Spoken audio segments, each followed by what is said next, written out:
Hello, listeners. It's new episode time, and this episode is all about films, one of my favourite subjects. I could talk about films all day. There's so many films I'd love to talk about, and I have so many favourite films, and we talk about some of those things in this episode. But anyway, I'll let you discover that after the jingle. But now I've just got a few kind of, announcements, little bits of news and stuff just to share with you before the jingle and before the episode starts properly. Okay, so first of all, Spotify listeners, hello to listeners on Spotify. It's kind of the end of the year now. We're in December of 2023, and Spotify users, you've probably noticed that you're getting your Spotify Unwrapped, which is a little report about your listening habits for the year. For me personally, my Spotify Unwrapped is completely ruined by the fact that basically we listen to all of my daughter's music on Spotify. So that means that we've listened to Let It Go from the Frozen soundtrack about 1 million times. We've listened to all the unicorn songs that we could possibly find in every single unicorn playlist. So like her favourite song, my Spotify Unwrapped is just unicorns and Frozen and the wheels on the bus and stupid stuff like that. So my Spotify Unwrapped is being completely destroyed. But anyway, if you are a Spotify user, hello, you may have got your Spotify Unwrapped this year, which kind of breaks down your listening habits for the year, including a little report about your favourite podcasts. And I've had a number of people on social media sharing their Spotify Unwrapped with me, telling me about how many minutes they've listened to Luke's English podcast this year, telling me that it's been their favourite podcast of the year and all that stuff. That's fantastic. Thank you very much. So hello to listeners on Spotify. A lot of people, obviously Luke's English podcast is available wherever you get your podcasts. My preferred way of listening to podcasts is to use Pocket Casts, because it's got a search function. It allows you to search for specific episodes. And also, of course, you can sign up to extra content through Acast Plus using Pocket Casts, also Apple Podcasts. In fact, most of the podcast apps will do that. You can't actually sign up to LEP Premium through Spotify because it's not a normal podcast app. But anyway, so yeah, a lot of people discovered Luke's English podcast on Spotify this year. So if you are one of those people, then hello. And if you've written a little comment as well under episodes this year, then that's very nice. That also helps as well, and it's nice to get your feedback. A little bit more information about Spotify. My top countries this year on Spotify are Turkey. Turkey, you are my number one country this year. Hello to everyone in Turkey. I went to Istanbul a few years ago, actually, and it was a fantastic experience. Everyone was incredibly friendly, and we went with our daughter, who was about, how old? I don't know. It was just before the pandemic. She was walking and sort of running around the place with her bright blonde hair, and all the locals were crazy about her, and they kept like picking her up, and everyone was very friendly and very, very generous. Anyway, lovely place. So hello to my Turkish listeners. Spain, you are in second place. Where are the hats? Donde están los sombreros? Every time I mention Spain, I have to say that because it's one of the only things I can say in Spanish, and I still think I'm saying it incorrectly. But anyway, hello. Indonesia is third in the list, and I've been to Indonesia as well and had a wonderful holiday there. Did a couple of episodes of the podcast about it. I've been to Spain as well. Didn't I talk about that once upon a time? Climbing in Spain? I think so. India is the next country on the list. Hello to everyone in India. And yes, I've been to India too, several times. Talked about that on the podcast as well. And the next country in the list is Brazil. Unfortunately, never been to Brazil, but it's one of those places I'd like to visit one day. I find it to be a fascinating country, especially the music. I think all the music that's come out of Brazil is so wonderful. So hello to my listeners in Brazil. And let's not forget Poland as well, which is often listed as a top country for the podcast in general, but especially on Spotify. So there you go. Hello, Polish listeners. I've never been to Poland either. My brother has. He has DJ'd there a few times and stuff, but I've never actually managed to make it that far. But again, it's one of those countries I'd like to visit. But anyway, hello to everyone listening to the podcast and to people listening on Spotify, especially those people who kind of shared their Spotify Unwrapped with me. Top listener. Who's the top listener on Spotify? I have to mention this. I think probably my top listener on Spotify, it must be Cam. That's at Cam UK on X, on Twitter. Cam is a long-term Lepster. And this year, according to Cam's Spotify Unwrapped, Cam listened to the show. Cam listened to 10,336 minutes. 10,336 minutes of Luke's English podcast this year, and is a top 0.5% fan. So Cam, you are in the top 0.5% of all fans of Luke's English podcast on Spotify. That is about 30 minutes every day. 30 minutes of Luke's English podcast every day. Well done to you, Cam, for managing to do that, and also for managing to maintain your mental health in the process. Hello, quick interruption. I'm recording this interruption just a couple of days after I recorded the rest of this. And I just said that Cam was the champion. But then this morning I got a notification from another listener, and so the tweet I got on X. What do you call like tweets now? If it's not called Twitter, right? It used to be called Twitter, and on Twitter you used to tweet about things and you'd send tweets. But now it's called X. So what are they called? I don't know. It's stupid, isn't it?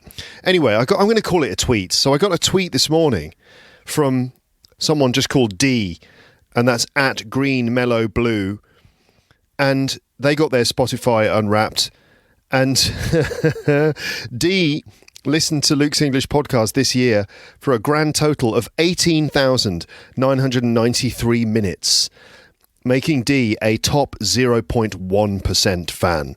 So I think that, sorry, Cam, your record has already been smashed by D, who's stepped in and almost doubled the amount that you came up with. So that results in almost an hour a day of listening to Luke's English podcast, for an hour a day for a year.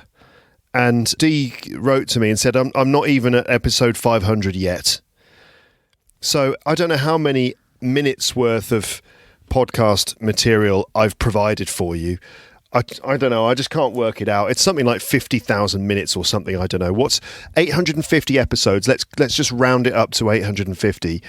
And let's say on average they are 1 hour in length, although probably it's more. 850 times 60, right? And then if you factor in the premium episodes as well, and there's let's say it's about 1,000 minutes of premium content. I don't know, mathematicians, you can work it out, but it's a lot. But anyway, there you go. So if you, listening to this, you right now, if you got even more, if you listened to Luke's English podcast of even more minutes than 18,993 this year, then get in touch, because that means that you are the reigning champion. And I want to see your Spotify Unwrapped as evidence of that claim, because if there's no evidence, then, then it doesn't count. So I need the actual evidence. Okay, there you go. That's the end of this interruption. So there you go. That's what I wanted to say about Spotify. I've got some other things to say as well. I had Amber and Paul here in my podcast room just a couple of days ago, and we recorded 2 episodes of the podcast. Those episodes will be published probably in the new year. I've got other episodes that are scheduled to be published between now and January. So you're going to have to wait until January to hear the Amber and Paul episodes. Okay, so that's coming.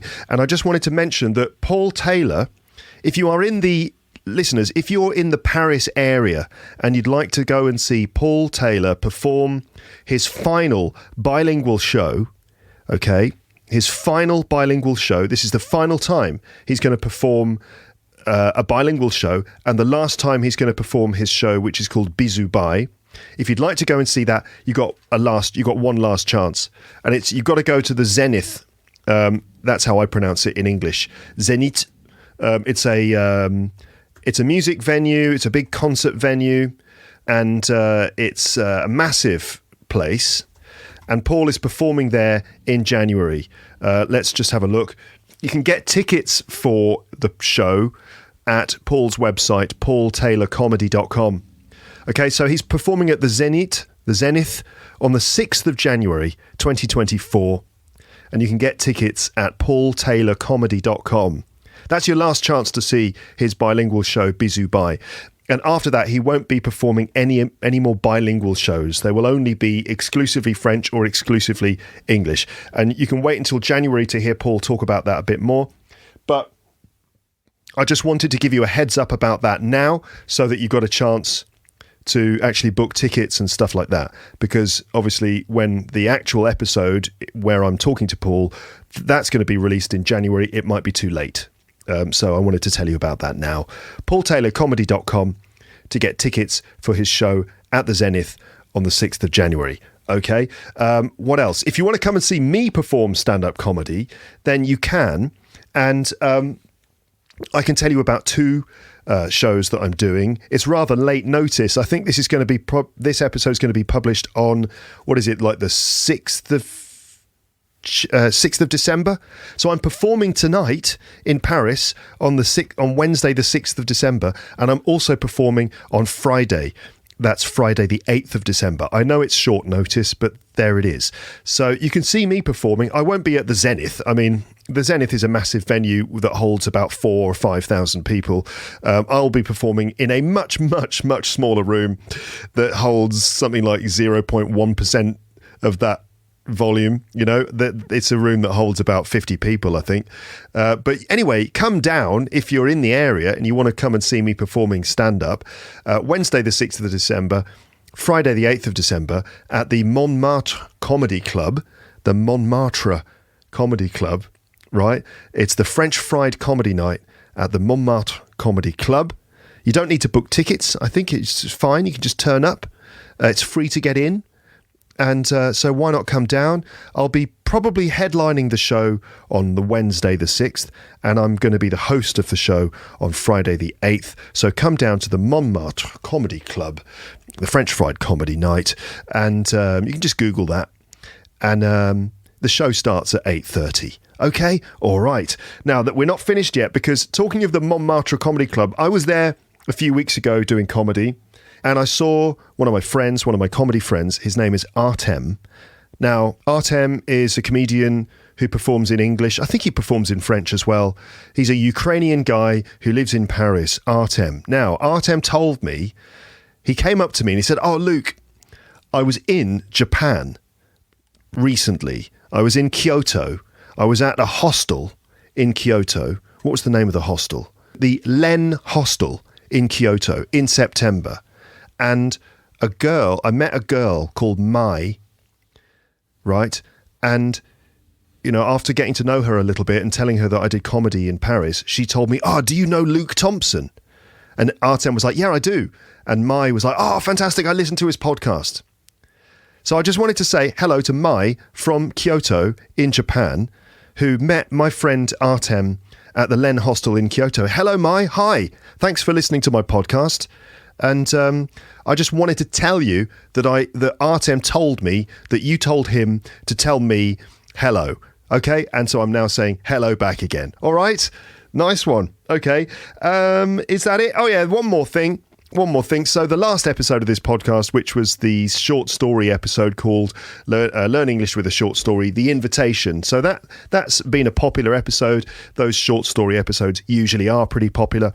And I said at the end of that episode that I would do a premium podcast series based on the grammar from that story. I explained the vocab in the previous episode, so I did that, and then I said, right, the grammar stuff, that's going to be in a premium episode. So I've been working on that, and this afternoon I'll be recording that episode, and in fact it might already be available. It might be available. So premium listeners, have a look, make sure that you've added Luke's English Podcast Premium to a podcast app on your phone, and then you will be able to easily listen to those premium episodes. It'll be P55, Grammar Review, The Invitation. You'll be able to listen to them conveniently, and also in the show notes for each episode, you'll see the links for the PDFs and also for the video versions of part 1 and part 2. Okay, so just wanted to let you know about that. If you'd like to sign up to LEP Premium, I think you know what to do. Just go to teacherluke.co.uk/premium info for all the information.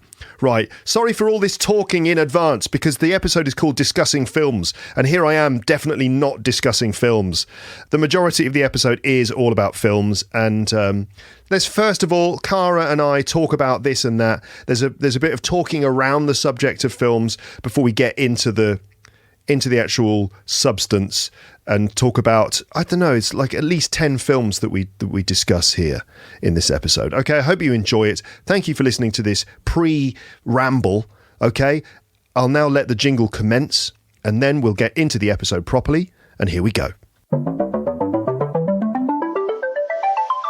You're listening to Luke's English Podcast. For more information, visit teacherluke.co.uk.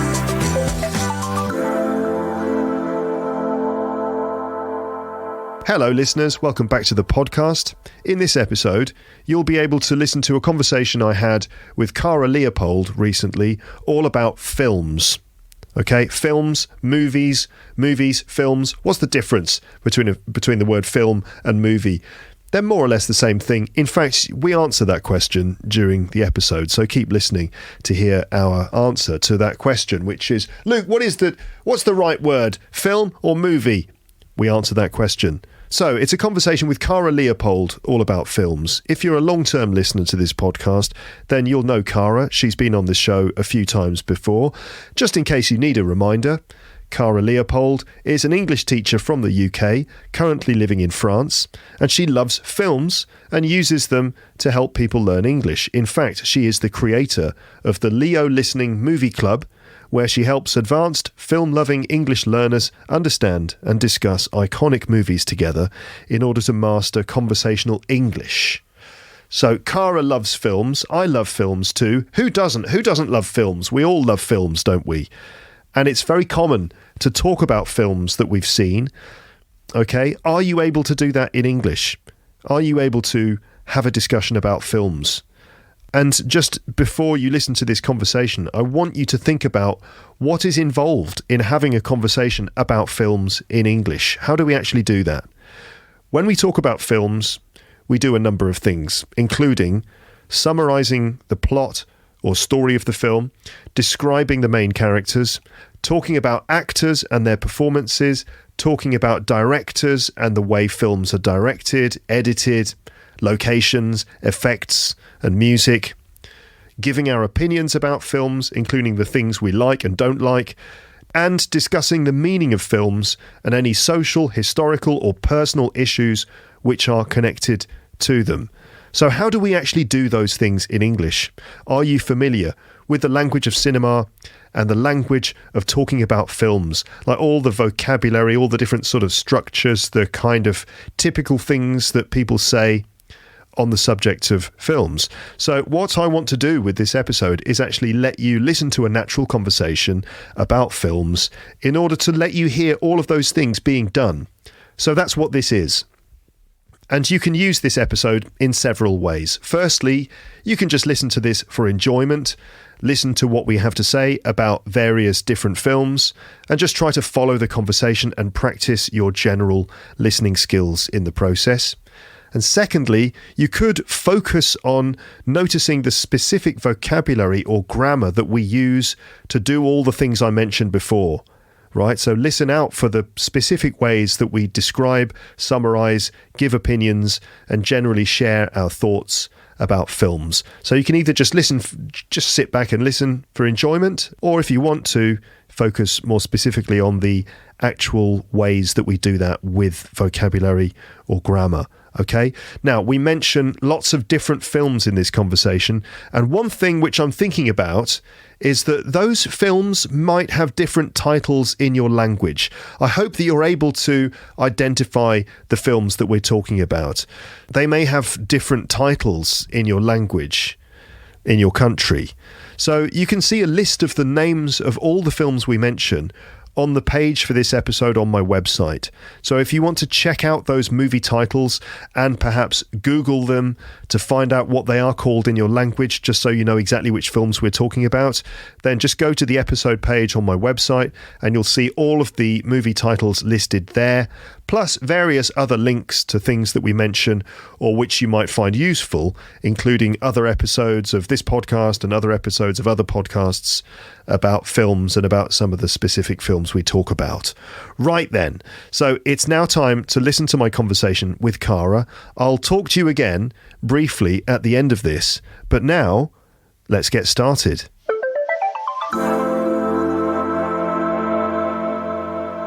Hello, Cara. Welcome back onto the podcast. Hello, Luke. Thanks for having me back on. It's all right. It's a pleasure. We're going to talk about films and movies. And even just saying films and movies, I know that someone out there is going, but what is the difference between the word film and the word movie? Do you have to deal with this question sometimes?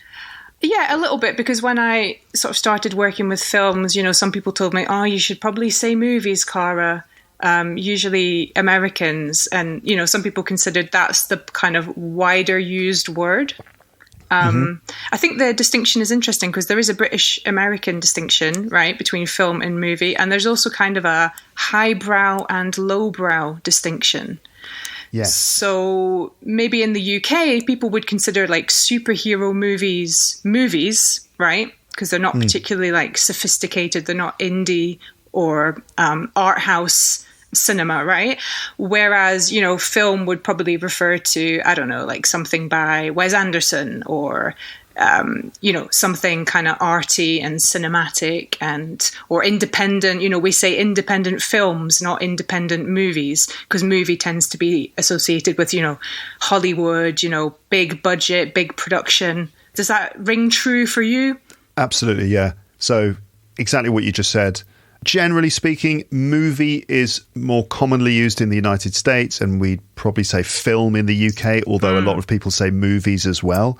And yeah, highbrow and lowbrow. So film, the word film is probably associated with the slightly more intellectual, serious types of films, whereas movie, the word movie, as you said, is probably more associated with, the big budget, blockbuster, popcorn movies. Exactly, yes. But then again, we do use the words interchangeably, and so there it is. I think I'm probably going to use the word film in the title of the episode just because British English, we tend to say film a bit more, although listeners, you'll probably hear us using the word movie as well, because as I said, to a large extent, those words are more or less interchangeable, although some British people might say, we don't call them movies, they're films, thank you very much, and if you're talking about art house or independent cinema, then you're probably more likely to say film, whereas if you're talking about the Marvel, Star Wars type things, then that's going to be the word movie. But then there's a bit in the middle where it doesn't really matter. So there you go. So to conclude, it doesn't matter. No, it doesn't really matter that much. Yeah. Okay. So yeah, anyway, we're going to talk about films, and Cara, you are sort of interested in films and learning English, right? I am. Can you remind us how you work with films or movies and learners of English? What do you do? Yes. Yeah. Let me just read my latest bio. I help. So this is really interesting because it includes both film and movie. So I help film-loving, non-native English speakers understand and discuss movies together so that they can master conversational English. Okay. So it's a combination of helping learners of English understand films when they watch them, right? And also then using the subject of films as a discussion point, a conversation point. Exactly. And I think that works really well because sometimes some of the things we've discussed thanks to films, some of the topics have been quite heavy, to do with, grief and loss and mental health and, all these heavy topics. And if you went into a class and said, hello, today we're going to talk about death, obviously that would go down like a lead balloon It would be a disaster. Nobody, who wants to talk about that. But when you kind of view it through the eyes of a character on screen, it's a little bit different because you're a bit more detached from it. And you're kind of discussing it in the context of the movie. You're not being asked necessarily to reflect on a super personal situation, although sometimes it can go in that direction. Recently, I've been talking with someone who I'm working with about like life transitions through the movie Lost in Translation, which is kind of about two people who are kind of stuck in their lives, and one is having like a midlife crisis and the other is having I guess what we call a quarter life crisis, when you're in your 20s and not quite sure what you're going to do with your life. Again, you can't just go in a lesson, are you having a midlife crisis? And like expect people to say anything.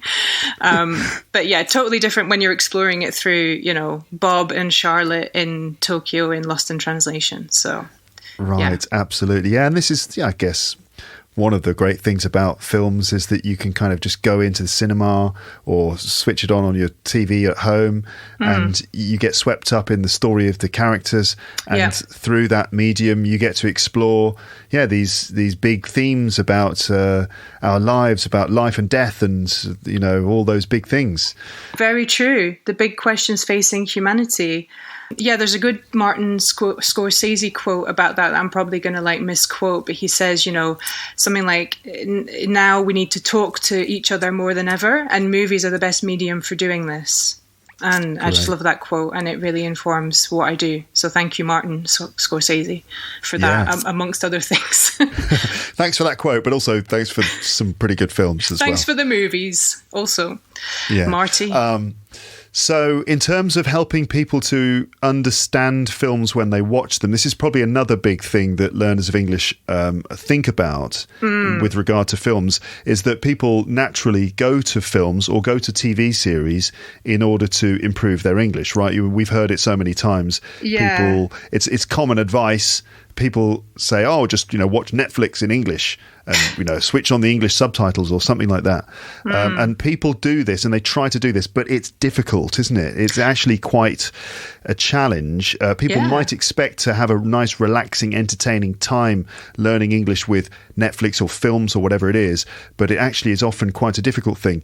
This is maybe a whole other conversation for another time. In fact, we have had this conversation before. Yeah, we've kind of had this conversation. But I think it's very important to say that it's hard, and people always cite these success stories of, so-and-so just learned in their bedroom watching Friends as a teenager, and it kind of assumes that they didn't do anything else. And movie watching is hard, and so I've got products that help people develop their listening skills so they can understand films better, and that's done through film. And I also have a movie club where we watch a new movie every month, and we spend a whole month discussing it and working on it and understanding scenes and really going deep with it, because it's hard, and my students are quite advanced, but they still need that month to really get to grips with the film and be able to understand and discuss it. So that, that's very different to just watching it on your own and kind of maybe understanding half of it and then just moving on to the next thing. So I just think that's an important reminder. Movies are hard, and they're not magic either. They're not magic learning tools. Netflix is not your teacher, is something I say quite a lot because it's true. So yeah, exactly. You can't just expect to just sit there and watch and expect the magic to happen. I mean, it does to an extent. To an extent that is true, but it's also you do certain things and take a more controlled approach, perhaps, to using movies and TV series as a resource which can help you learn English. I guess one of the great things about movies and TV series is that we enjoy them and they're motivating. We want to watch them. Well, that's half the battle, isn't it? Yeah. So if you're motivated, you'll keep going. But if you don't want to watch them, don't watch them. There's nothing special about them. You can learn English with anything. So learn with what you want to learn with. So listeners, you could go back to the previous episodes that Cara and I did in the past, and maybe I can't remember what number it was. Hold on, I can find out. Oh, really? Yeah, I'm going to just quickly do a search on my website. If I just do a quick Command F search of my episode archive for the word Cara. I think there's only me. all the different episodes we've done. Here it is. Episode 660 is called Using TV Series and Films to Improve Your English. Lots of practical advice and comments about how you can use films and TV series to work on your English. Oh, hold on.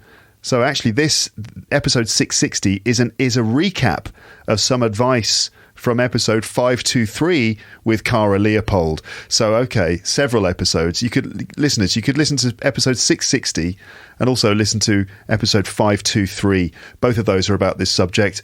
And also, you can learn with Cara on her website, leo-listening.com.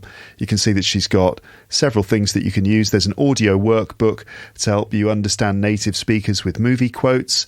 There's also an audio course called Movies on the Run, which is all about learning listening skills with movies. And there's the movie club that Cara mentioned, where it's a community for movie lovers, film lovers who want to understand and speak authentic English and connect with others through films. And there are a number of other similar things on Cara's website, so you can just check out leo-listening.com if you want to check those things out too.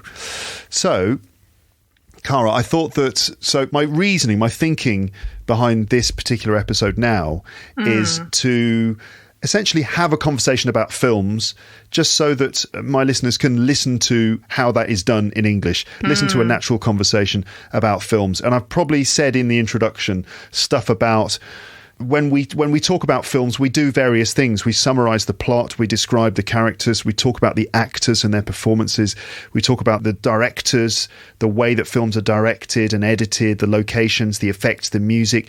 We give our opinions about films. We talk about our feelings in relation to the what happens in the films, and we talk about bigger subjects, you know, what the themes are and how this relates to the world that we live in and stuff like that. So I expect that by having a conversation about films, we'll end up doing quite a lot of those things.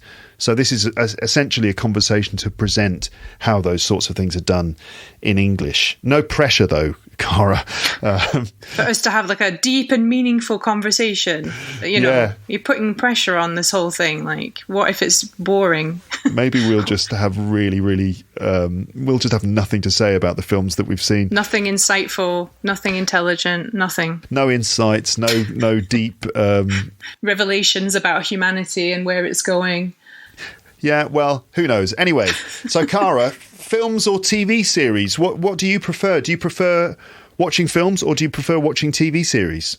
That's a good question. So like 10 years ago, I probably would have said TV series because we were very much in the golden age for TV series. And there was some really, really good stuff on like Breaking Bad, Game of Thrones, The Americans, like all kinds of amazing series. And now I feel like that era is kind of ending. And also just in my work, I have to watch movies a lot because it's for my job, also because I like it. So nowadays, more movies.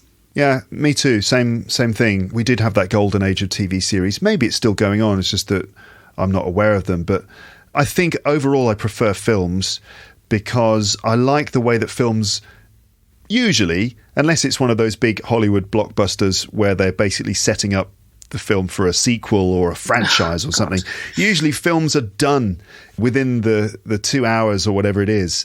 You know, you kind of get the beginning, the middle, and the end. There's an ending and you know it's the end. Whereas with TV series, sometimes they just go on forever. They're always stringing it out. They tease you throughout the series that nothing much happens. And then, you know, you have to watch about 10 hours worth before anything significant happens. There's a lot, you know, they really string it out. And sometimes the story goes nowhere. Sometimes it's just a general decline from series one, you know? Well, that's a grim view of series. I was actually going to say what I liked about the Golden Age era is that watching 2 episodes of, you know, an absolutely classic series like Breaking Bad or Game of Thrones is that it was like watching a film. Like it was such high quality, you know, that it had a movie-like quality. That's what I liked about them. Yeah, I suppose if it's a really good series, then that's true. Every moment is great. Although, having said that, Breaking Bad, I remember when I first watched that, I felt like it dipped in the middle. Maybe it was just me. Maybe I dipped in the middle. I don't know. But I felt like... Greatest series of all time. There was that dip in the middle. Yeah. I think it was just me just kind of losing focus. Because I have revisited Breaking Bad. And I realise now that there were moments in the middle where I thought, I don't know where this is going. When is this going to become the greatest series of all time? Which is what people had told me. This is like, I don't know where this is going. Revisiting Breaking Bad now, I realise that those moments in the middle are all really pivotal and really important moments, and the gradual change that then climaxes so satisfyingly at the end. But in the case of the really good series, then sure, every episode is wonderful. But there are some series that I've invested my time into and they haven't really paid off, like something like The Walking Dead, which I loved series 1. I think really with The Walking Dead, you can probably just watch series 1 and it doesn't really get much better than that. There are some moments, pretty good moments, but then as you get further and further and deeper into it, it just starts to be more and more disappointing until it gets to a certain point where you feel dirty. You're like, oh God, I can't believe that I've spent this much time on the series and it's just doing this to me. It's so disappointing. So I've had a few bad experiences with series. I understand also something like Lost, which is a series that had so much promise, so much mystery. What does this all mean? And in the end, it's just no, it doesn't really mean anything. Sorry, but you watched it all, didn't you? Right. Yeah. Thankfully, I didn't. But yeah, I heard that people were very disappointed by that ending. Funny story about The Walking Dead. So I did start watching that, and I remember when my partner started watching it and I came in the room and I was like, wow, what's this on TV? Is this a film? And he's like, no, it's this TV series. It's called The Walking Dead. And I thought it looked amazing. And I actually had to stop watching it because I kept imagining, I was having bad dreams about everyone in my life turning into zombies. And I think it's more to do with I was just going through a rough patch in my life and I wasn't doing too well. So it kind of transferred into my psyche. And, because other than that, I love zombie movies. I love the George A. Romero trilogy. I love Evil Dead. I love the zombie thing in Game of Thrones. But The Walking Dead, it really disturbed me. It is a really horrible, disturbing series. I always used to find myself watching it while I was eating. So I'd I'd have my lunch break. I'd be doing work or something at home and I'd have a lunch break and I'm like, oh, a new episode of The Walking Dead. I'll watch this. And then it's just horrible. I'm there eating my food and watching. And I'm just thinking, why am I watching this? Also, it's very dark. It's not in terms of the themes, but the lighting is often very, very dark. So I'd be there watching it on my laptop and, there's reflections on the screen from the windows behind me and I can't see anything. And then it's just horrible. And then I'm trying to eat my food and I felt like it just kept telling the same story again and again, about what people have to do to protect their family, and all this stuff. So anyway, but that's TV series. We're here to talk about the films, aren't we? We shouldn't get sidetracked by TV series. Films where normally, unless it's setting up a sequel and a threequel and a whatever. 27. Yeah, unless it's setting up a 27 film franchise that probably is never going to get made anyway. Normally films are done and dusted within the running time. So, Cara, you must watch a lot of films for your course, and just generally, I think you're quite sort of cine literate. What recent films? What have you seen recently? Do you know what? Funny showbiz story. It probably sounds silly to you because you live in Paris, so maybe you come across celebs all the time. But I think it was at the beginning of the month. We're recording this in October. The weather was still really good, and we went on this massive bike ride. We took the bikes on the train, and then we cycled back to Besançon. And I was like, shall we go for a drink? Because it was warm and we were tired from cycling. And so we just go to this bar. It was a Sunday, so it's one of the few ones that's actually open. And we're having a drink and Julien goes, that guy there on the phone, he's a guy from the TV. He's a guy from the media. And I was like, okay. He looks like a sort of homeless guy, but all right, if you say so. And it turned out it was Philippe Robot, I think is how you pronounce his last name. So he's a French actor, and he had been in a film that we enjoyed called Temps de Chien, I think it was called. And so not long after that, we were having a look at like his filmography, you know, what he's made recently. And we watched this movie where I can't remember the name of it. So it's obviously a French film, and he's in it. And it's him and his mate in the film. They're in the Basque country, and they're both like unemployed or whatever, and they decide to set up like a sort of horse trekking business, you know, so they'll take tourists out into the mountains and, you know, go camping and horseback riding in the Pyrenees. And so it sounds really good on paper, but obviously like they're completely incompetent. So it goes, you know, sort of horribly wrong in the classical tradition of like French movies like this, where people go on holiday together and then they all start shouting at each other. Right. Everyone's incompetent. And it goes wrong, but in the end they all kind of like, it all sort of works out in the end, and we all have a good laugh. And so he's in that movie, and he was having a drink in Besançon, and I can't remember the name of it. I'm sorry, we'll look that up later. But so he was having a drink in Besançon because he was filming something in Besançon, and he had his entourage, you know. So he looks a bit scruffy, but he is actually I suppose that's a rich person thing, is actually you look scruffy, but you're actually, well, I don't know what his net worth is. We could probably look that up. But so that was a good movie. And the other one I've watched, I didn't rewatch it, but we watched Get Out for my movie club, and that's a really amazing film. Mixture of horror and social commentary. Get Out, which it felt a bit like an episode of Black Mirror or something. Right? You know what I mean? Yeah, that's true. Actually, that's true. But it's, I would say it's even better than an episode of Black Mirror. And it's funny and it's dark, and the horror part is a bit silly. But it's a really good sort of psychological thriller. And and this week I recorded an episode about it with Daniel from My Fluent podcast. Oh, really? Yeah, okay. We both really enjoyed. He was in the movie club, and we rewatched it. Challenging film though, because there is a lot of some of the dialogue is quite hard. Yes, but worth it, worth persevering with. So, Get Out is the film we're talking about here. 2017. Yeah. Directed by Jordan Peele, the comedian. The comedian who turns out to be a cinematic genius. Like this was just, I don't know if anyone was expecting that. He comes out with this film, and now it's considered as one of the best films of the 21st century.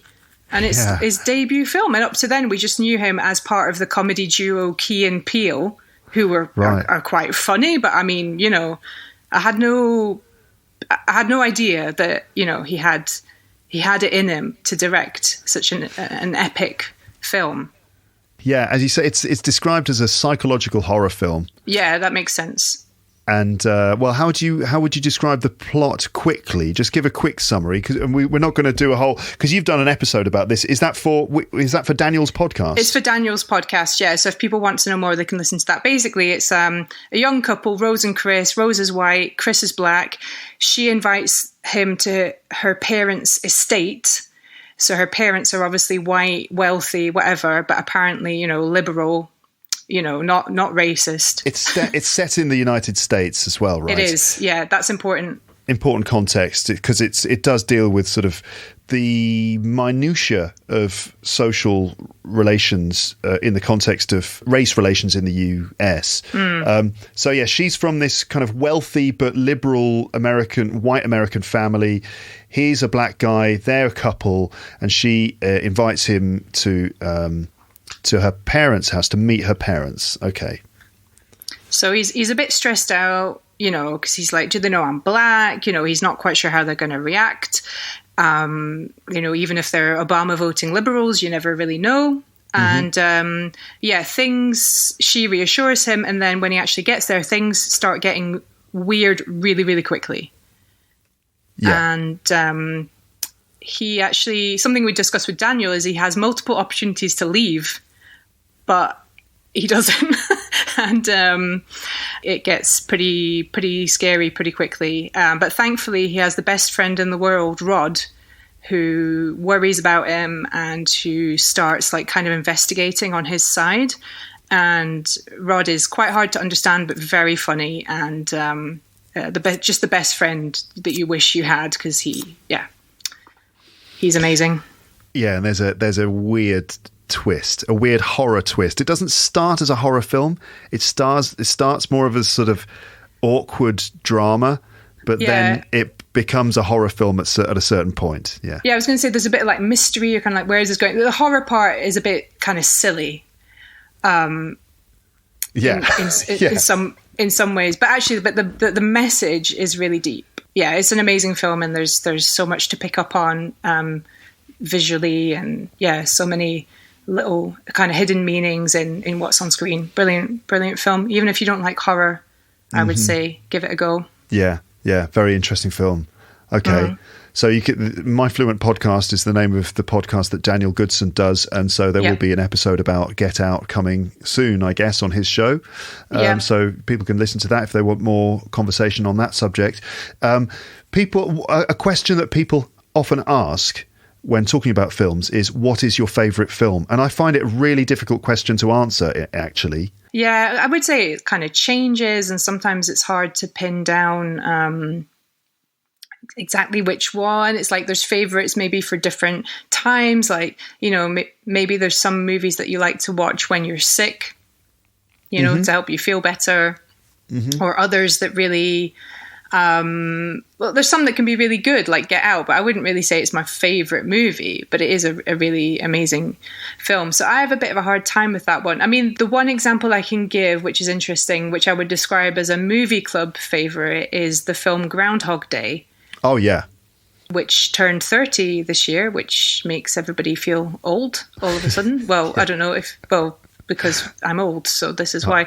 But that film, like, if you look at it superficially, it's kind of a funny romantic comedy sort of film about a guy who's stuck in a time loop, and he's going a bit crazy because obviously it's hard to be the only person stuck in a time loop and reliving the same day over and over again.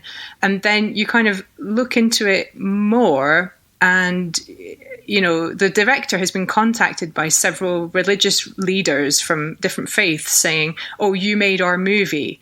Like, this is a movie about reincarnation, or this is a movie about, you know, redemption and rebirth or whatever. And it's true that, you know, the message of the film is that people can change. And no matter how hard the circumstances are, they can change. And that's the incredible thing that happens in this film. I should just say, because I'm always aware when we're talking about films that these films have different names in different countries. Oh, so, yes. This the name of this one is really interesting. Yeah, because in France it's called A Day Without an End. Oh, Daniel told me the name in Swiss German. It's really silly. I think it's because I didn't even know what Groundhog Day was before I saw the film. There is actually a thing in America on February 2nd. They have this Groundhog Day tradition. A groundhog is like a kind of rodent. And it comes out of its little hole in the ground where it lives. And depending on its shadow, it either predicts 6 more weeks of winter or an early spring. Yeah. So, I didn't actually realize that was a thing. I thought they made that up for the movie, but that does actually exist in the US. Yeah. So it probably in a lot of languages, it'll be some kind of variation of like a day without an end or a never ending day, something like that. I've found some stuff. So apparently in Argentina, it's called time spell. Yeah, that's a good one. Yeah. These are translations.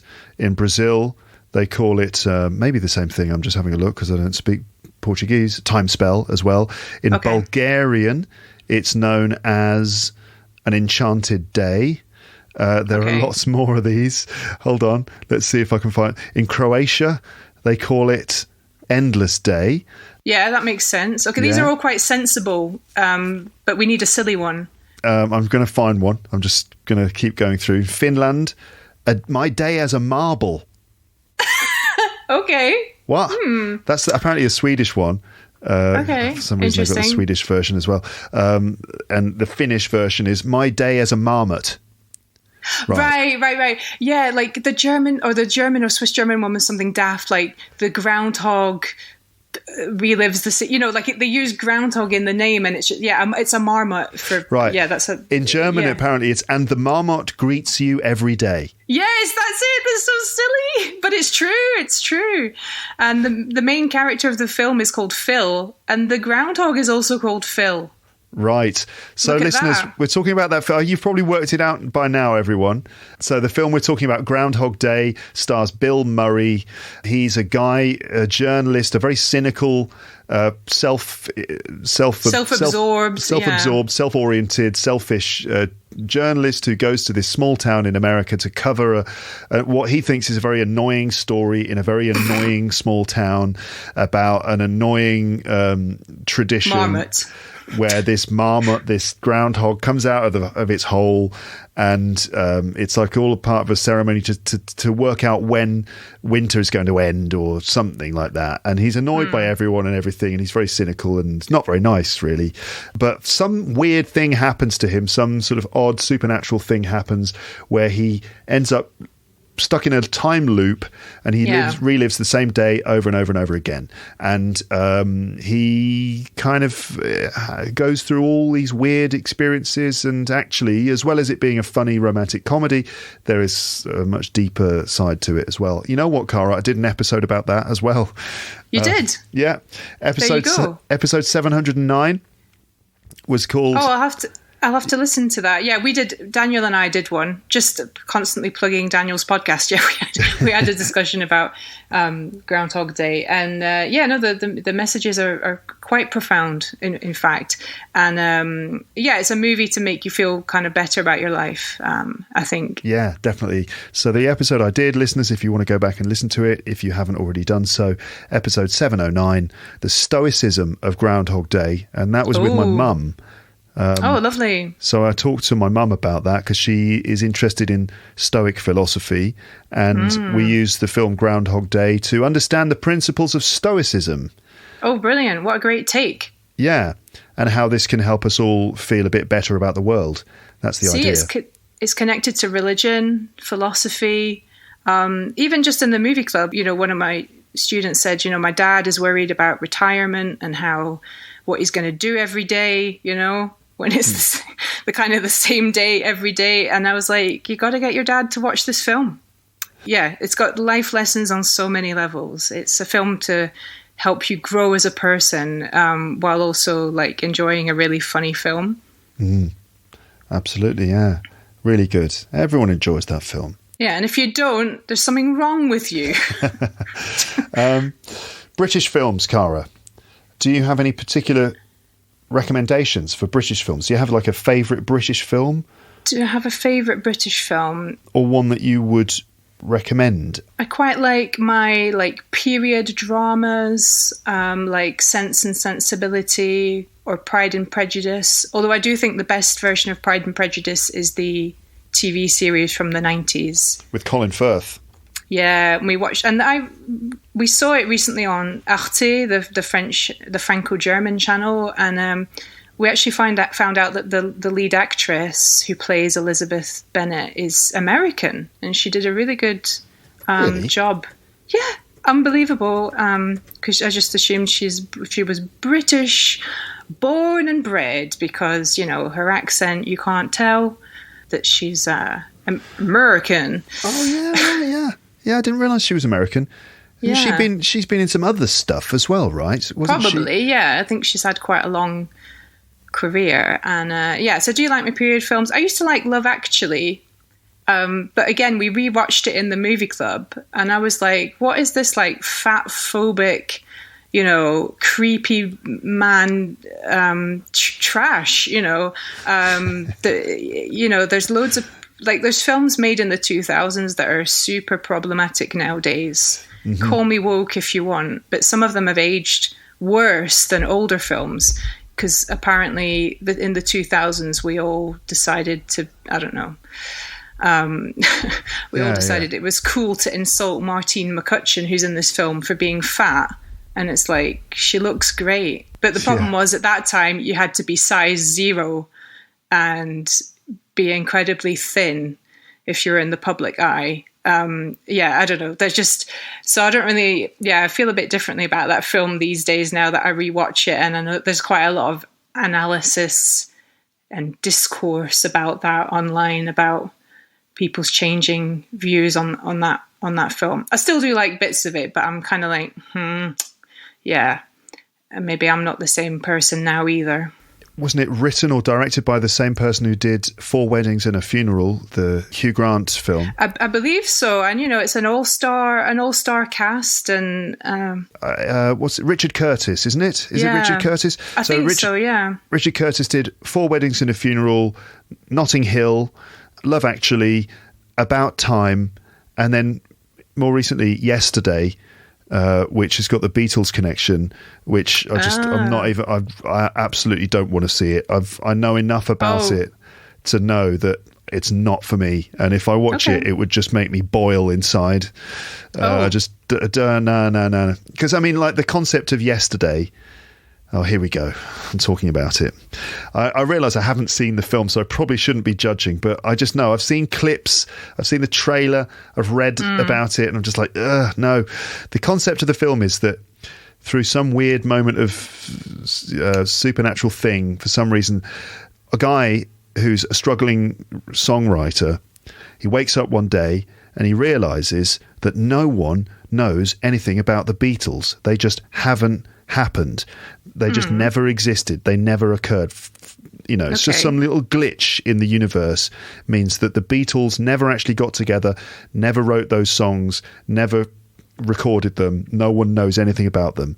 And he's a struggling songwriter, and he just decides to play a song to this girl that he's interested in, and he plays her Yesterday, and she immediately almost starts weeping because she's so moved by it. So it's a film about plagiarism. Yeah, well, he struggles with the, shouldn't I be, using all these songs and pretending I wrote them. But I guess the problem I have with it is that it takes the songs completely out of the context in which those songs became so popular and so meaningful, which was that it's not just the songs on their own. This is not the reason why the Beatles are a big phenomenon, right? It's not just that those songs in isolation are good songs. Like, no one has listened to Yesterday and immediately started weeping because they're so moved by it. Like, that's not the way it works. Yesterday is a catchy pop song, which does make you think a bit if you listen to the lyrics, and there is depth to it, because maybe it's about Paul McCartney's relationship with his mum, who died when he was 14. So that's not overtly what the song is about, but you can go deeper into the song and realize that there is something meaningful at its core. But actually, when you listen to it, it's just a catchy melody with lyrics that don't quite make sense, but which definitely have a sadness to them. It's not something you weep when you listen to it, You don't go, oh my God, that's the most beautiful song I've ever heard, which is what happens in the film when he just randomly plays it to this girl. They're like having a nice picnic or something. Ha ha ha, it's a nice picnic. Oh, do you want a sandwich? And he's like, oh, I've got this new song I'm going to play to you. And then instantly she's like, oh my God, it's so meaningful. That's not how the Beatles music works. The reason it's stripping away all of the rest of it, which is like the 4 individuals and the Fab Four. The Fab Four, and the interesting sort of fascinating psychological behavioral dynamic that existed between them, and the social context in which those songs arrived and happened, their place in history. If you took those songs and published them now without any of the backstory, they probably wouldn't work, because anyway. So I went off on a rant about Yesterday. You should send that to Richard Curtis. I'm sure he doesn't want to know my opinion. on his film, directed by Danny Boyle as well, which now there's somebody who's made some interesting British films. Exactly, yeah. Danny Boyle is a great director, definitely one of my favourite directors. So I don't know what happened there, why he ended up doing a Richard Curtis film, but there it is. Times are hard. Yeah, you got to eat. So, yeah, true. But you would imagine that Danny Boyle could eat, considering he made some of the most successful British films ever, probably, and also was involved in the Olympics opening ceremony, which probably made quite a lot of money from that. Anyway, so Danny Boyle, though, yeah, his films. Talking of zombies again, 28 Days Later. Yeah. British zombie movie. Danny Boyle was, the director of 28 Days Later. And then what's the sequel? I think it's called 28 Weeks Later, which 28 Weeks Later, yeah. Hilarious. Yeah. Yeah, yes, very scary zombie films where they're not zombies, they're infected. They're infected, well, zombie-esque, you know? Yeah, I mean, they're zombies. But they run fast. They run really fast and they become zombies really fast. Yeah. So they sort of break the rules of zombies to an extent. Yeah, they're not like, shuffling around Night of the Living Dead style. They are running, sprinting. Imagine being faster as a zombie than you were in your real life. Yeah, because they're infected with rage, aren't they? It's a rage virus. And if you just get a bit of, a drop of blood. From a rage-infected person, if it comes into contact with you, then you will instantly turn into a rage zombie within a matter of seconds. There's a very tragic moment in the movie where that happens, and it's just like it's game over. The person you loved, they're gone. You don't even have the time to grieve because it's like boom, now they're going to kill you. Yeah, grim, really grim. Actually, really, really grim and horrible and scary. Yeah, definitely. But it's a really good film. I make it sound like I only watch horror. It's not at all the case. But when horror is really, really good, it's really made a big impact on me. And some of my favorite films are horror films, but they have to be really, really high quality with a certain depth to them. Because I'm very pretentious and I don't just, but I mean, I don't just want to watch like blood and gore for the sake of it. Like I want some kind of deeper message coming through. Yeah, I totally understand. I mean, there are the the sort of mainstream blockbuster Hollywood horror movies, which are essentially, I mean, do you know the film critic Mark Kermode? Yeah, I do. I actually made a YouTube video recently about podcasts for movie lovers, and I included his new one. Yeah, I'm familiar with them. Growing up in the UK, you hear Mark Kermode's opinions on films. I'm a big fan of Mark Kermode and always listen to his podcast with Simon Mayo. And Great. So he is a horror aficionado. And one of the things he says about modern, let's say, blockbuster Hollywood films that he doesn't like, Hollywood horror films that he doesn't like, he calls them quiet, quiet, bang, quiet, quiet, bang. Which does describe those sorts of, what are those ones like Insidious or the Paranormal Activity? Is that what it's called? Could be, yeah. Is that your Paranormal Activity? I think he calls it Parasnormal Activity because it makes you snore. Oh. Paranormal Activity was a series of horror films from the noughties, I think. In which we saw, for example, footage of a family in their home, and it's kind of night. They're being disturbed by strange things, and they set up night vision cameras, and the night vision cameras capture some weird moments and stuff. But those films, and then some of the other ones like Insidious, the Insidious series, I think it is. They basically do the same thing, which is like quiet, quiet, quiet, bang. Really, really basic jump scares. Yeah. See, that's not so smart. I really like John Carpenter's movies, and so he's well known for horror. Yes, absolutely. Like, for example, John Carpenter. And maybe this answers one of your questions. So John Carpenter directed Halloween, So that's kind of the genesis of all these slasher flicks.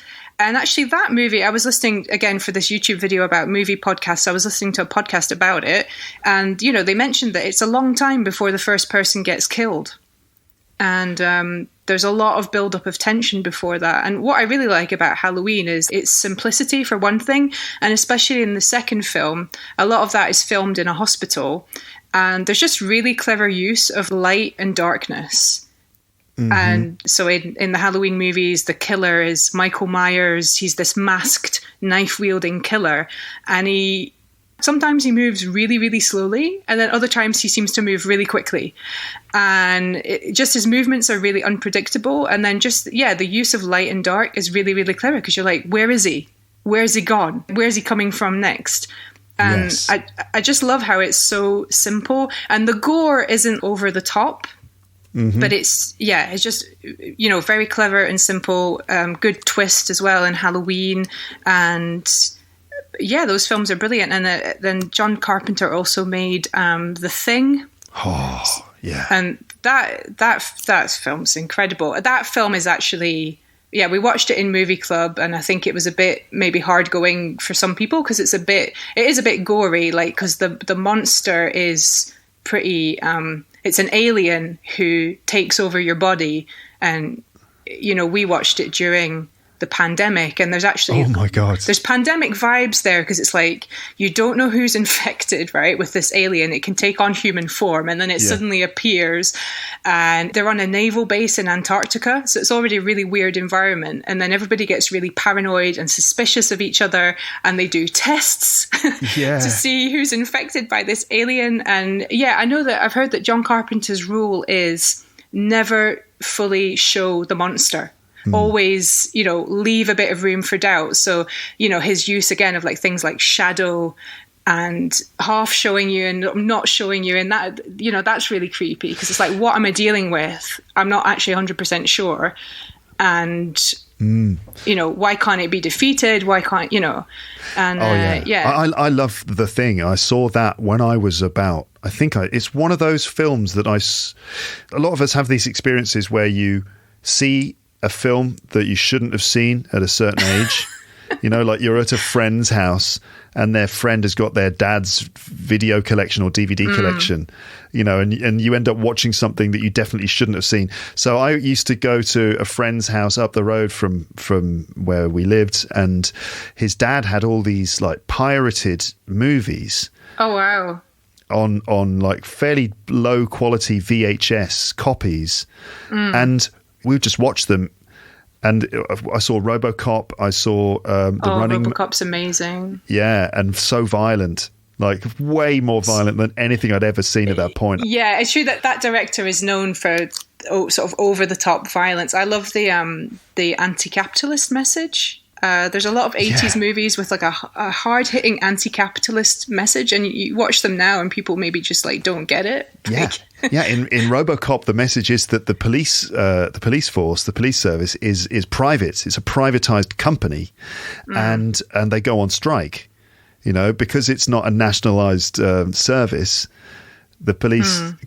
It's a profit-driven enterprise. Yes, for-profit police service. So, that's what they're doing. They're doing it for profit, which makes them completely corrupt.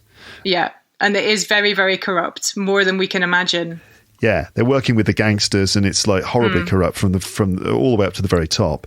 And secondly, the actual police who are trying to do the proper police work, you know, they are underpaid, undersupported, and they go on strike. And as a result, there's just like a massive, ridiculous crime wave that envelops the city. So anyway, and you know, a lot of violence, and RoboCop, the fantastic character, this cop is what's the tagline? Half man, half machine, all cop. That was what was on the poster. Anyway, so I saw RoboCop and I was totally blown away by it, because I think I was about 13 at the time. Oh, wow. You know, and also saw The Running Man, the Arnold Schwarzenegger super violent dystopian action film. I think I saw Predator as well, and I saw the Thing, and The Thing was just... I mean, you say that what John Carpenter does is that he doesn't always show you the monster. Apparently that's his rule, but I think in The Thing he breaks his rule a little bit because, The Thing is very interesting because actually you only see the monster properly a few times, but when you see it, you really see it. You know, John Carpenter shows you the monster transforming, and you see it for a good few seconds. It's not quite enough time for your mind to comprehend what you're seeing, and then you stop seeing it. So you see it enough for you to kind of like stare at it with your eyes wide open, like, oh, whoa, what the hell's that? And then it's gone. And the effects in the film are the thing. Like, I can't remember. I say the thing. The cool thing. I can't remember the guy who did the effects. We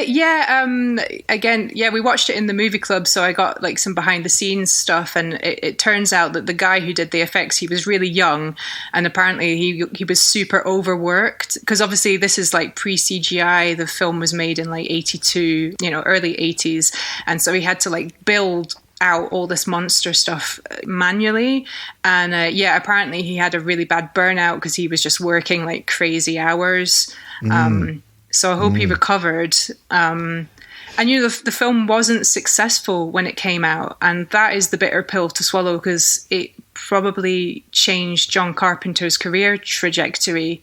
Because had it have been, it's now considered like, a cult film, one of the best films ever. Like, it's really well respected. But at the time, people just didn't understand it. And maybe if it had been successful, John Carpenter's career would have really taken off and been complete. I think he's had an amazing career.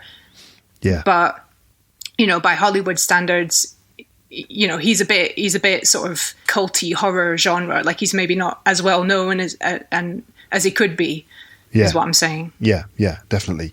So I feel sorry for a white boomer man's career trajectory, which is way better than most people's, but I feel sad for him. I know. No, I don't think we need to feel sad for John Carpenter. John Carpenter's had a fantastic career, and I think that, he's got the advantage of probably feeling that he was able to make the films he wanted to make while having people on podcasts talk about his films like this. And, people love John Carpenter films. And so, as a director, that's what you want, isn't it? You want to be able to make the films you want to make, and you want people to then talk about how great they are. And so I'm sure he's happy. I'm sure he's pretty pleased with himself. Just, maybe he could be sitting on a bigger pile of money, but is that really what it's all about? No, I don't think so. So John Carpenter had some flops in his time, but anyway, the great work really stands up. But the guy who did the special effects for The Thing, his name was Rob Bottin. Right, and he was knackered. He was exhausted after he did The Thing, but he did go on to do some other films, and it's quite interesting to see the other films he worked on. So he specialised in prosthetic special effects, which is, again, one of the great things about The Thing, is that it was done in the 80s, and they used real models and prosthetics, which makes it so much better. It's so much better than computer-generated images, which you always know it's done by a computer. It just doesn't look right, and so it takes you out of the film. But with The Thing, it's all done with actual prosthetic stuff, and it looks really horrific. It's really disturbing. And also, like, the level of ingenuity, the creativity that they used with the way that the monster transforms, and some of the horrific, like the body horror and stuff. Oh, it's amazing. But so Rob Bottin, he also did. So he did the Thing. He also did the special effects for RoboCop. Oh wow! Okay. He did the special effects for Total Recall, the Arnold Schwarzenegger. Oh yes, amazing! Right. What a legend. He also worked with David Fincher on Seven. Okay. Which, nice. if you remember Seven, like the Seven Deadly Sins, there's some pretty horrific moments. Like there's pretty one gory, guy. There's one guy where they find a guy on a bed, and he seems to be a skeleton, but he turns out to be alive. Do you remember that? I don't remember that. It's probably a good thing that I don't remember that. The special effects in that moment are pretty incredible. And he also worked with David Fincher on Fight Club and probably other films too. So that's interesting. So he recovered from The Thing. He did. He recovered from making The Thing, yeah. But yeah, he was working very long hours, and in difficult conditions. But good on him, because we're still, it was worth it. I hope if he recovered. So on the subject of horror films, and you said that you watched the film, you watched The Thing as part of your movie club, and it probably disturbed a few people and stuff. And also, when you talk about horror films, people say, "Oh no, I don't like horror," and also people say, "I don't know why people like horror." I've actually read some studies about this that say that in fact watching horror movies can actually be good for you in various different ways. One of those ways is that we like to be scared because it helps us to prepare ourselves for moments in real life when we will really be scared. And if you've been scared in a sort of safe environment, like in your living room watching a film which is not real, if you've had those scares and those disturbing moments, it actually prepares you for genuine scary experiences and disturbing experiences in your real life. Yeah, I've read studies about that, and from psychologists and other things, which suggests that actually watching horror movies can actually be quite good for you. Weirdly enough, it sounds like reverse psychology, but I kind of believe it, actually. Yeah, that's interesting. Okay. So we went from talking about British films, Danny Boyle, who directed those not zombie films. The sprinting zombies. The sprinting zombie films, the Olympics. You see, there's the connection. He also directed the Olympics opening ceremony. Luckily, there were no sprinting zombies in that. But then, so we went from that to talking about horror films to talking about John Carpenter and The Thing and stuff like that. So I'm just trying to keep track of this conversation. Cinema, Cara, what do you prefer? Do you actually prefer watching films in the cinema or in the comfort of your own home? Yeah. See, I do like going to the cinema, but I hardly do it anymore. And I kind of just like staying home now, which is maybe a shame. What about you? I prefer the cinema. I still prefer the cinema. I mean, I love watching films at home, of course. And, I have watched most of the films I've seen in my life have been at home.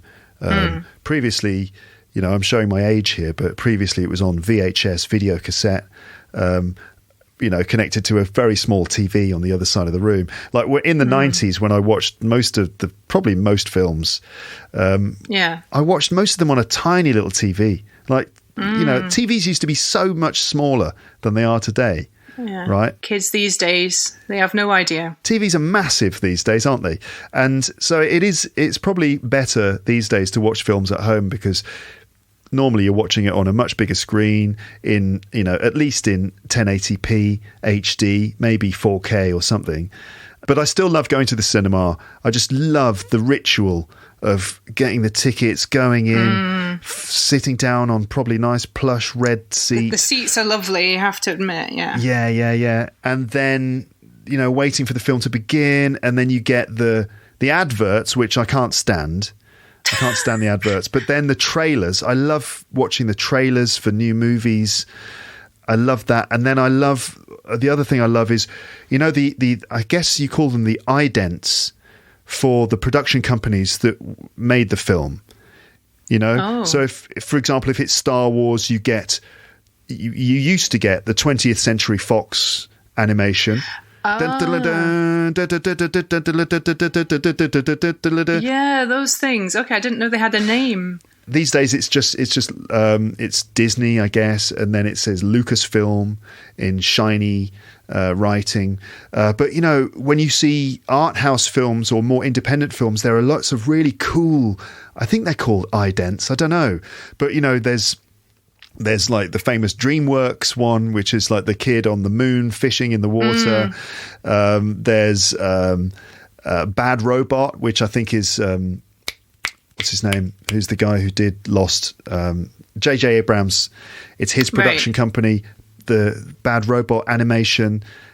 Those things. I love those. I love Pathé films and Focus films and whatever. Oh yeah, Focus Features. Yeah. Focus Features, yeah. I love those little idents, and then the opening credits of the film. And I love the first 5 or 10 minutes of a film. I love the way that a film presents itself to you. And when it's good, that's just a wonderful feeling when you often within the first 5 or 10 minutes if the film is going to be good.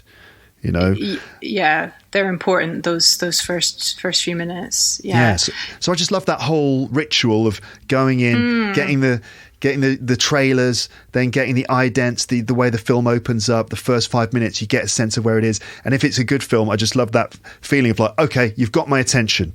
You've got my undivided attention. I'm in it. I'm in. And I'm not going to go off and do something else. I am in. And this I'm not going to look at my phone. I'm not going to worry about other things. I'm just in this film until the end. That's true. That is the advantage of the cinema, because it's like being in a cave. A cave with surround sound. The sound is actually the thing that really shocks me when I go to the cinema, and I'm like, bloody hell, it's so loud. Like, it goes right through your body, the vibrations of it. Yeah. I can't get that at home. Maybe if you have a very fancy home cinema, you can get somewhat halfway there or something. But yeah, no, that's true. Actually, the only films we're really going to see consistently at the cinema now are the Wes Anderson films. Mm-hmm. So when a new one comes out, we make the effort to go and see it at the cinema because we really like Wes Anderson. Yeah. So that's kind of the exception we make. So, but that's not very often. I have to say also, I think, films are meant to be watched maybe less and less these days, but films, I think, generally are meant to be watched on the big screen. It really is a different experience. And I've seen films which I'm already familiar with, which I was already familiar with from watching them at home lots and lots of times. When sometimes cinemas decide to show an old film. Yeah. I've gone and seen old films that I'm familiar with, but on the big screen for the first time, and it was a totally different experience, like so much better. And it's a visceral experience, and also I love the experience of being in a full cinema, as long as the audience are behaving themselves, right, and they're not talking during the film or on their phones or whatever. If the audience are paying attention and behaving themselves, then that is a great experience too. I love that because you hear reactions from the audience, and you get the sense that you're experiencing this thing together. I love that. So I love a good cinema experience. But also it's lovely to just get cozy at home. If you've got a good TV or a good projector or something, to just get yourself a nice cup of tea or some snacks and just settle in for a good, night of film watching at home is also lovely as well. Yeah. True. Very, very true. You've sold me, though, on the cinema experience. Maybe I should go more often, get back into the habit. I think lockdown, the COVID pandemic changed a lot of our habits, and so I think a lot of people stopped going to the cinema. But it's worth rediscovering that, and I think that films should be seen on the big screen. I think it's the best way. Like I watched Taxi Driver in the cinema after having seen it many times at home, and just again the opening credits, the first 5 minutes were so much more powerful. I don't know if you remember the opening parts of Taxi Driver, but you see shots of the streets of New York, and there's a lot of steam and a lot of smoke. Right. And so there's these clouds of smoke, and the taxi emerges from the smoke, and it is disturbing. It's scary. The way it comes out, it's like, a bit like a John Carpenter sort of thing. And also, as well as that, you see the lights of the city, the cinemas and the street lights and the car headlights and stuff through Robert De Niro's windscreen, and there's rain falling on the windscreen. And so everything melts together. All these colours all bleed together. And I'd never noticed that before, like the sort of hallucinatory quality of some of the scenes in the film. The idea is that it's showing us how Robert De Niro's character is kind of becoming a bit mentally unhinged. Yeah, I was going to say there's a lot of foreshadowing there. Like you say, the smoke and the blurring, and Yeah, so you really get the sense of that by watching it in the cinema, the combination in that particular film of the kind of gritty realism, but also the sort of expressionistic, sort of psychedelic, hallucinatory side of the film as well, which I hadn't really noticed before. So yeah, it's a different experience in the cinema. Yeah, you notice different things. Yeah, for sure. Yeah. Okay, so sort of final question. What about films that are coming soon? Are you aware of any films coming soon, or films that you would like to see that you haven't seen yet? I don't even think I am aware of what's coming soon, because I don't go to the cinema that much. I don't get to see trailers, but you're right, trailers can be really cool, and they can be they build anticipation for a film, and there's things like you might not have thought of going to see them, and then you see the trailer and you're like, oh yeah, this sounds good. I can't really think of anything coming up. I'm mostly looking to the past, for inspiration and for films to watch, or for films to watch with my students for various reasons, because often some older films are easier to understand. Some people have already seen them, so in their own language, so that there's a bit of a gateway there, makes it a bit easier. So yeah, I'm more looking back than looking forward. So I don't even know what's on the horizon. Also, I kind of, maybe it's not fair, but I do feel like a lot of movies nowadays are basically, there's superhero movies, or it's like Fast and Furious 27, and I'm just not interested. Actually, the only recent film, another film we went to see because we saw it when we were back in the UK over the summer, was the Barbie movie, because we were bored and we needed something to do. I think that was worth seeing on the big screen because there's a lot of singing and dancing. Interestingly enough, so that probably deserves to be seen that way. But I don't see anything on the horizon that interests me. But maybe I'm not looking. Maybe I'm too prejudiced because I'm like, oh, it's just going to be another superhero film. Yeah, well, probably, yeah. I mean, there's probably going to be yet more of that kind of stuff coming. But I mean, I don't really know either. I mean, I feel like recently I just sort of lost control or lost my grip on what's going on, not just generally in my life, but in terms of in cinema. As I said before, in the 90s and then into the noughties and stuff, I really felt like I knew exactly what was going on. I knew what all the films were that were available and that were out, and I tried to see all of them, and I really had a sense of, cinema and then maybe just since I moved to France, and then since we had kids, and then COVID, and then just as you get older, I just get less and less of a sense, and maybe because of everything going online as well, I get less and less of a sense of like what the landscape of cinema is these days. But the one film that I would really like to see, and I don't know if I'll actually get to see it in the cinema because of time, is the latest Martin Scorsese film, which is called Killers of the Flower Moon? Yeah, Killers of the Flower Moon. And it's another collaboration with Leonardo DiCaprio, who I always enjoy watching. And De Niro's in it as well, Robert De Niro. And he's one of my favourite actors, even though he has made some terrible crap recently. Like those awful comedies that he decided to make. Like, Robert, what are you doing? Stop it. But he's working with Scorsese again. And so is DiCaprio, and so yeah, if it's Scorsese, I'm in. So I can't wait to see that. Okay, I'll keep an eye out for that one. That could be good. Yeah, I think so. Okay, Cara, thanks for talking to me about films. It was good fun, wasn't it? We could talk for ages more, but I think it's probably enough for now. Just as a final thing, remind everyone how they can find you and find your work and stuff like that. Yeah, sure. You mentioned my website earlier, so it's still leo-listening.com. That's probably a good place to start. And then I'm still posting on LinkedIn. This has been an interesting experiment going on for some time now. So if you look for Cara Leopold on LinkedIn, you'll find me, and posts about movies, learning English, reflections on all those things. And I've sort of reactivated my YouTube channel a bit this year, so that's also Leo Listening. So you can go check out my videos about podcasts for movie loving English learners. Videos, not podcasts, about questions like, should you watch movies with subtitles?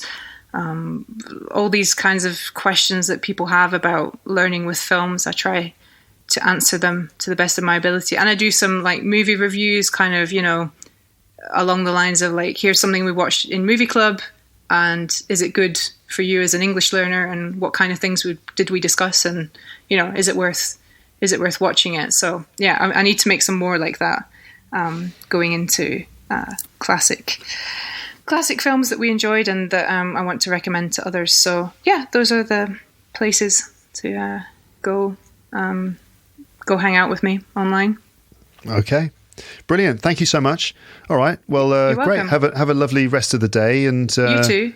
And I'll speak to you again soon. Cheers. All right. Nice one. Take it easy. Okay. Thanks, Cara. Bye.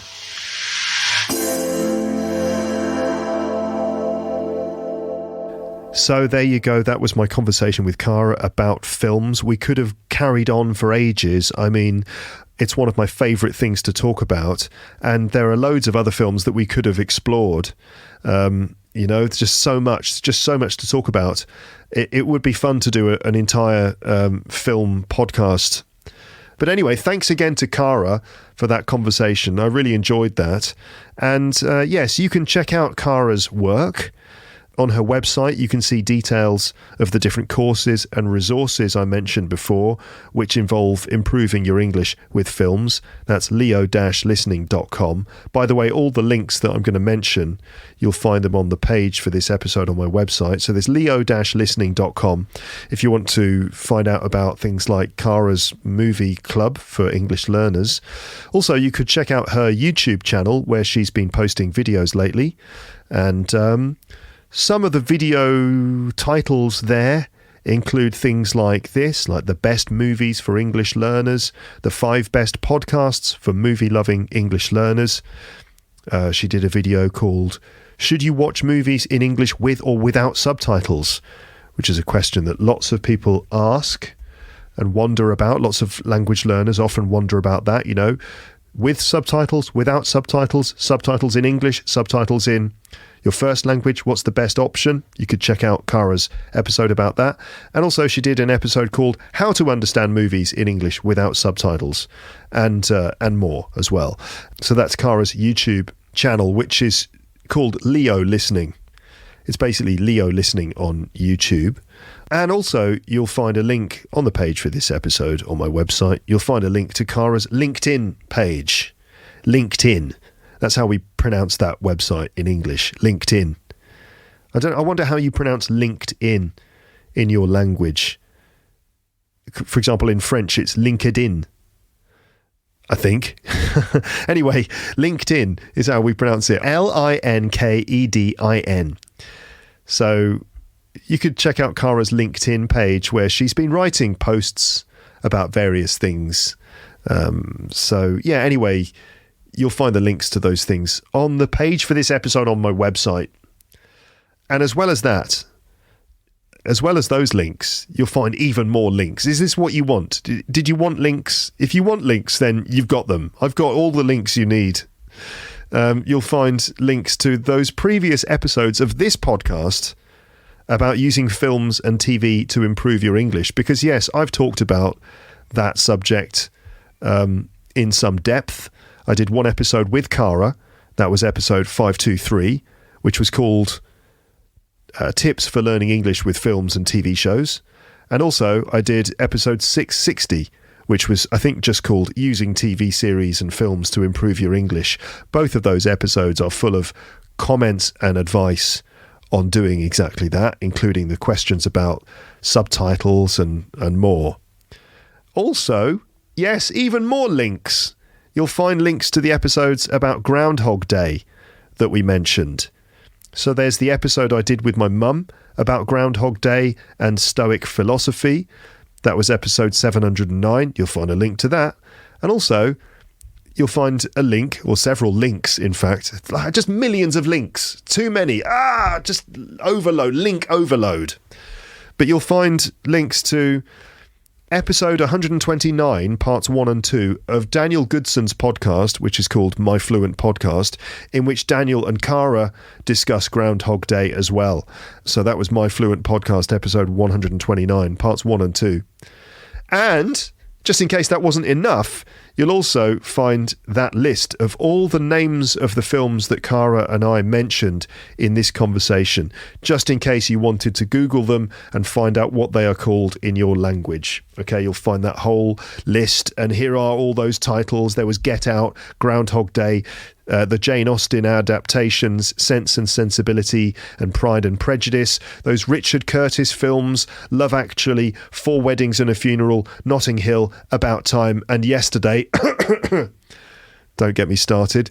Then there's Danny Boyle films, including 28 Days Later and 28 Weeks Later, which led us to talk about horror films, including Paranormal Activity or Parasnormal Activity and Insidious, and then proper, really good horror films like the John Carpenter films Halloween and The Thing, and then Paul Verhoeven films Robocop and Total Recall, several David Fincher films, Seven and Fight Club.